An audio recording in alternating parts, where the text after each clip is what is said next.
Bonus tip to, handog ko sa mga baguhan dyan.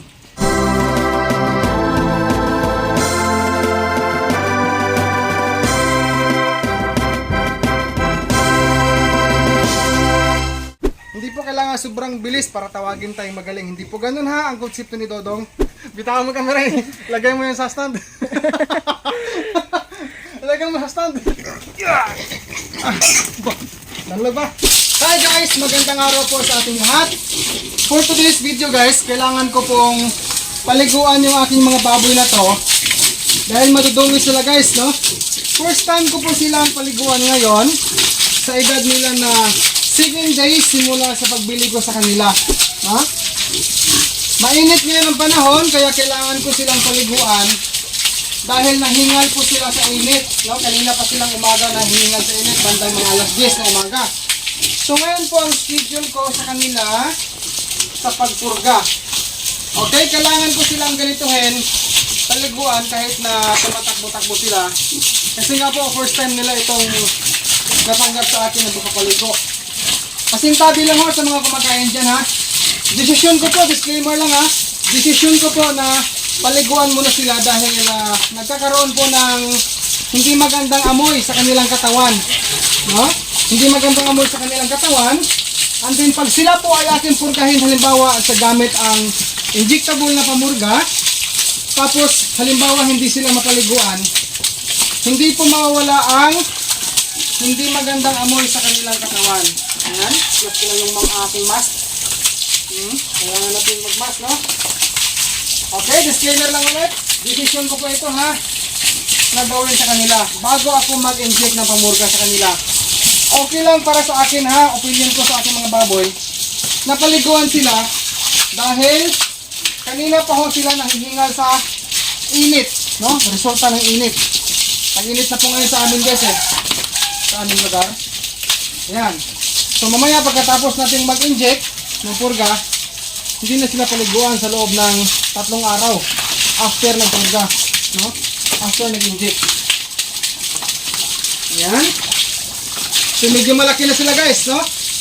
Ngayon po kasi ang schedule ko sa kanila sa pagpurga sa kanila simula pagbili. 1 week old sila. Kahapon, kahapon sila nag 1 week. Ngayon po ay pang 8 days sa simula pagbili sa kanila. Yan yung isa. Hindi ganong na ano yan. Yan. Yan. Grabe guys. Hindi lang maalinsangan ngayon sa amin. Talagang mainit talaga. Sobra. Ayan, atin pong linisin ang sahig. By the way guys, dito sa aking pinupustuhan ngayon, dito ko sila ilipat after ma-injikan sila, no? Ayan. Okay.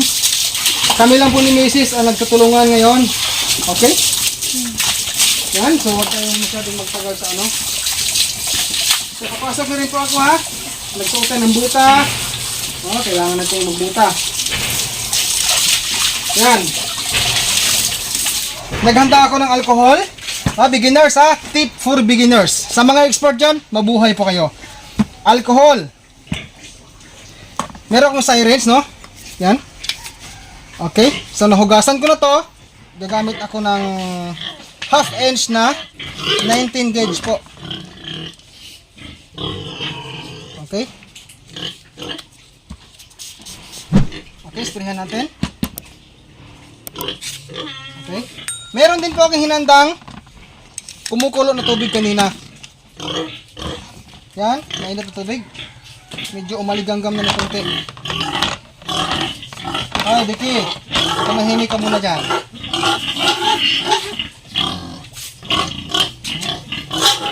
So, ang gagamitin natin ngayon guys ay ivermectin. No, ivermectin pong gagamitin natin yan. Subukan natin. Ito guys, susubukan kong purgahin mag-isa. So, hindi ko alam kung kaya kong buhatin mag-isa, no?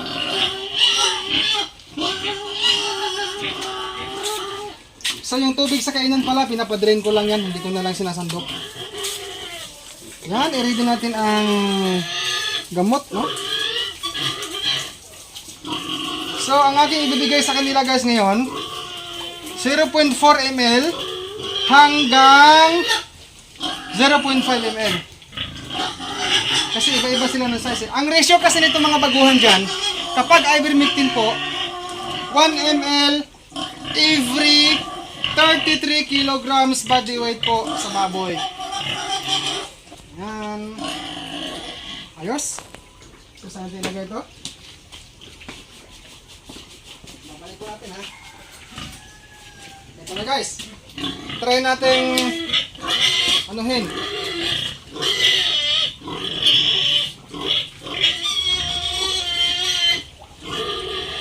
Okay. Ang problema nito ang mga ano.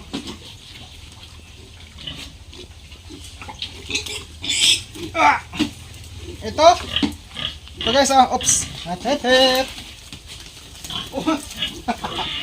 Itong mahirap guys kasi wala tayong katulong dito ngayon. Wala tayong kaabag. Ang mga maliliit lang muna. Ah, Vicky, come on. Ilahan lang guys.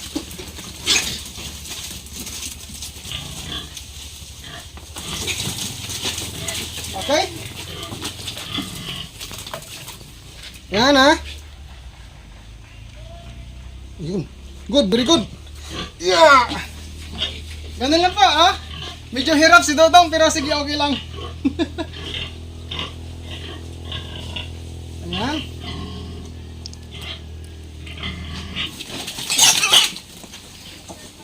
Come on. Okay, teka pakita natin. Ingat lang ha. Okay. Ayan. Next.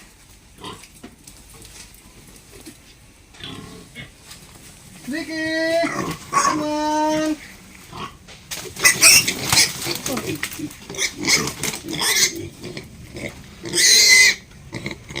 Hop, relax lang. Eh, lalay. Hop. Malikot eh.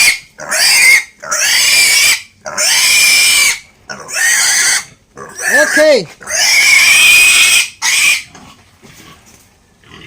Mga beginners, challenge po yan sa atin. Challenge po ano. Hirap talaga. Part ito sa pig farming ha. Mabigat kasi guys ang mga biik. Come on. Up.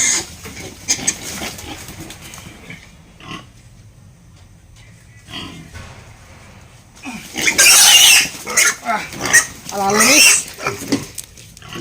Okay. Yan, sa panit ha. Okay.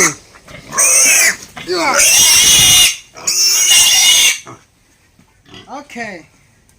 Woo.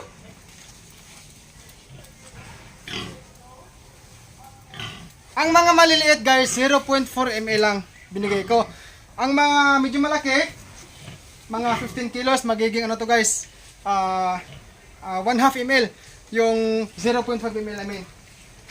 Okay. Sisikapin po natin matuto tayo ha. Alay guys.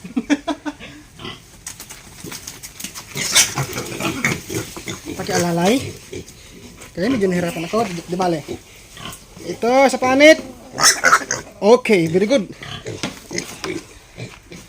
Hindi naman tayo expert pero try natin gawin yung ating best po ano. Kasi kailangan talaga ang purga sa baboy. No? Purga, regular, tamang pagkain, patubig, vitamins, cleaning. Okay, ilan na? 5.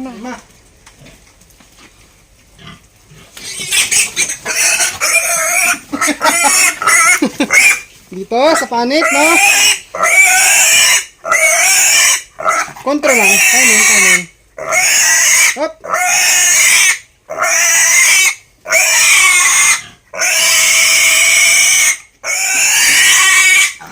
Okay, before tayo magpatuloy, ito pong ginagawa ko ngayon, hindi po, or gusto ko na linawin, wala po sa pagalingan, kasi inaamin ko sa inyo in public, hindi po si Dodong magaling, pero ginagawa ko ang aking kakayahan, no?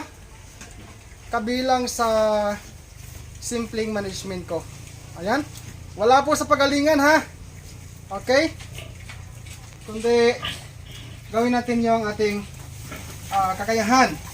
Vicky, come on.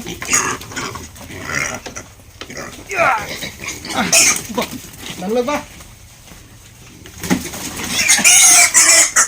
Okay. Subcutaneous injection. Timing dapat.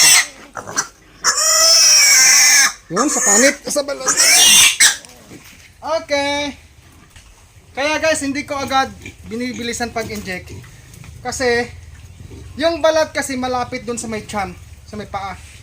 So, sa ating pag-alaga ng baboy, pagpurga ngayon, hindi po kailangan sobrang bilis para tawagin tayong magaling. Hindi po ganun ha, ang konsepto ni Dodong. Ito, last na lang.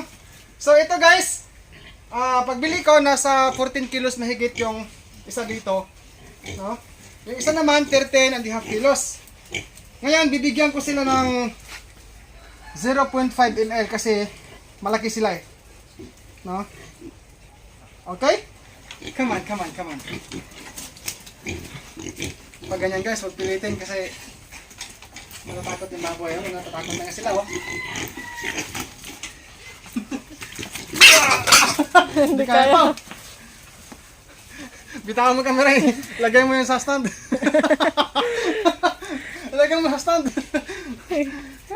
Wait lang. Okay, nakiwi yung natin oh. Budlay na, magtarong. Bugat.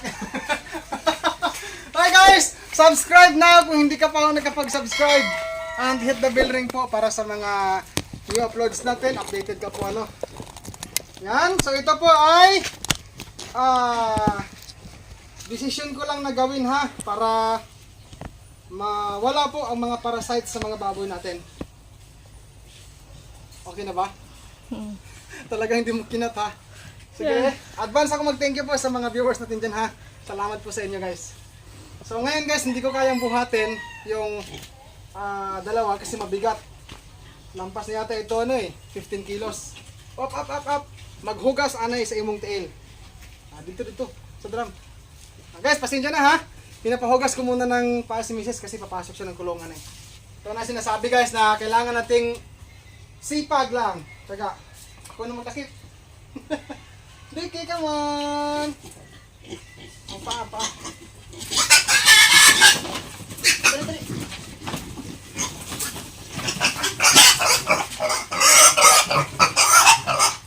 Palit kayo. Okay!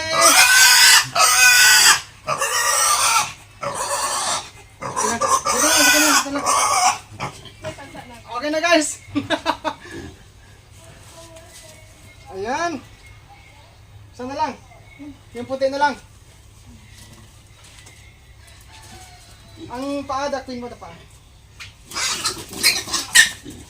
Relax lang. Okay, so hinahin lang. Ito yun, di ba? Yung puti. Ako na. Kasi maano siya, matakot siya. Ubo.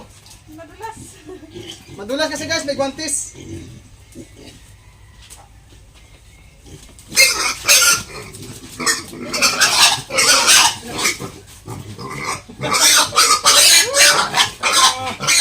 Okay. Ito po ay subcutaneous injection. Okay. Yan. Okay na. Ayan mga ka-farmers, halika pakita natin. Pakita natin yung ating mga baboy sa pampinubring babuyan natin. So ayan guys, yung mga maliliit guys ay medyo nakayanan kong buhatin mag-isa. Samantala yung dalawa, bugat guys, bugat mabigat na. Yun na, dali na. Lipat mo na sila lahat. Lipat natin. Oh. So ang ating gamit pang purga, later mamaya ko na ito i-reviewhan o linisin. Yeah. Teka, nanahon ako eh. Kailangan natin magbukas ulit. Ayan. Mahalin na kayo.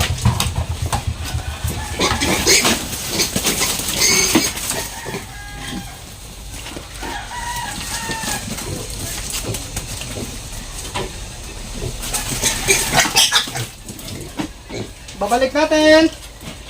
Kaya ko lang nilipat sila guys dito or dito nilagay para hindi ako magkakamali at hindi ako malilito yung mga biik na natapos na injikan. Hindi kasi namin nalagyan ng pintil pen, ng biring, kasi nga po, basa bagong ligo, hindi ko makapit yung pintil pen sa kanilang katawan. Kaya ang ginawa kong paraan, pagkatapos ma-injikan isa, lipat sa kabila. Okay? So, ngayon tapos na ang purga, balik natin doon.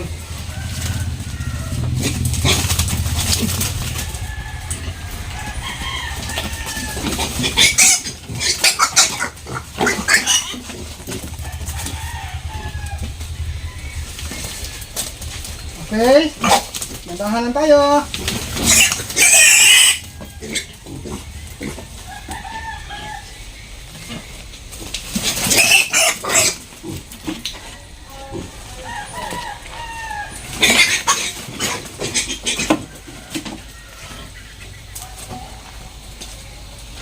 Come on. Come on, Vicky.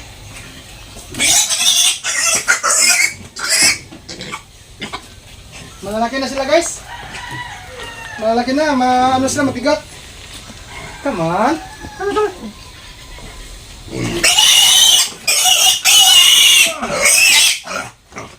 Okay. Ayan guys, so tagumpay po tayo ngayon. Salamat sa Diyos dahil kahit nahirapan si Dodong, kasama ko po si Mrs. ay nagawa pa rin natin po na pinurga yung aking mga baboy. Yan, dahil ngayon guys, gustong kumain ng mga baboy ko, bibigyan natin. Dik, dik, dik, dik.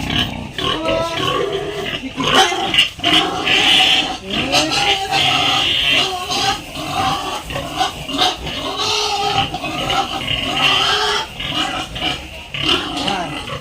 Pakain yan sila.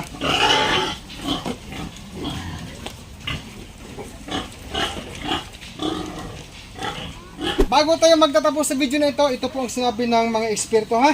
Bonus tip to, handog ko sa mga baguhan dyan. Ang ginawa kong pagpurga ngayon, ang tawag doon, subcutaneous injection. Sa research, sabi ng doktor, medicine is injected between the skin and the muscle. Ibig sabihin po, ang gamot ay ini-inject sa pagitan ng balat at kalamnan. Yun po ang sinasabing subcutaneous injection. So disclaimer lang, ito ay ginawa kong desisyon na bigyan sila ng feeds, dry feeds, dahil nakitaan ko sa kanila na gusto nilang kumain. Naghahanap po sila ng pagkain matapos tayong nagpurga sa kanila.